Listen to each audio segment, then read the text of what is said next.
There are moments in our lives when everything inside us wants to see before we move. We want clarity before we take a step, security before we commit, and visible progress before we trust that God is working. But God calls us to a different way of living, a way that does not rely on what our eyes can see, but on who He is, what He has spoken, and the promises He never breaks. This is the meaning of 2 Corinthians 5:7. Walk by faith, not by sight. For we walk by faith, not by sight. 2 Corinthians 5:7. Paul's words here are simple, short, and deeply challenging. To walk by sight is natural for us. We trust what we can see, what we can measure, what we can predict. But faith calls us to a higher way of living, a way that requires courage, surrender, and trust in an unseen God. Walking by faith does not mean ignoring reality. It does not mean denying the difficulties or pretending everything is fine. Rather, it means we choose to anchor ourselves not in our circumstances, but in the unchanging character of God. To walk by faith is to say, I don't see the whole picture, but I know the one who does. It is to take a step even when the path is unclear, believing that God will meet you in the movement. Faith is not a feeling, it is a decision to trust God when feelings waver, a decision to believe His promises even when life seems to contradict them. When Abraham left his homeland, he did not know where he was going, yet he obeyed. When Moses stretched out his staff over the Red Sea, the waters had not yet parted, yet he obeyed.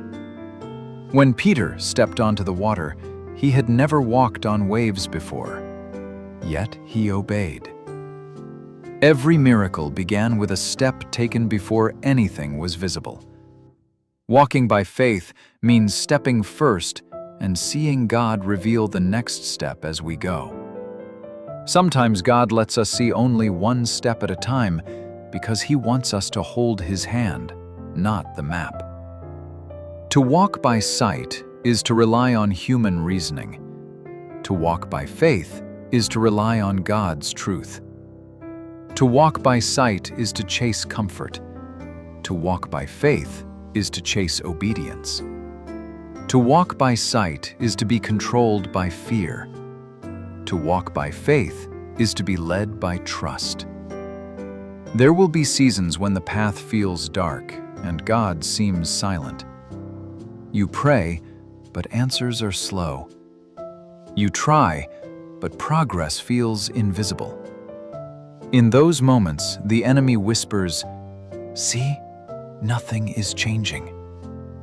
But faith responds, God is working in ways I cannot yet see. Sight says, I can't move until I understand. Faith says, I will move because God understands. Sight waits for proof.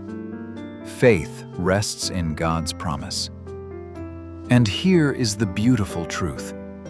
When we walk by faith, God often shows us things we would never have seen with our natural eyes. He strengthens us in unexpected places, teaches us in quiet moments, opens doors we didn't even know existed, and leads us to destinations far better than what we imagined. Faith is not the absence of fear. It is choosing God in the presence of fear. Faith is not about how strong we are. It is about how faithful He is. You may not see the way forward right now, but your Father sees it clearly. He is not confused. He is not uncertain. He is not overwhelmed by what you face. God says, "Walk with me. Trust me. I will guide your steps." The road you walk may look unclear, but the God who walks with you is perfectly clear in His purpose. He will finish what He started. He will lead you where you need to go. And one day, you will look back and say, "Now I see what God was doing all along." Lord, teach me to walk by faith, even when I cannot see the way ahead. Steady my heart when fear rises, and remind me that your promises are stronger than my circumstances. Guide my steps one day at a time, and help me trust that you are working behind the scenes. Let my life be marked not by sight, but by deep, unwavering faith in your goodness. In Jesus' name, amen.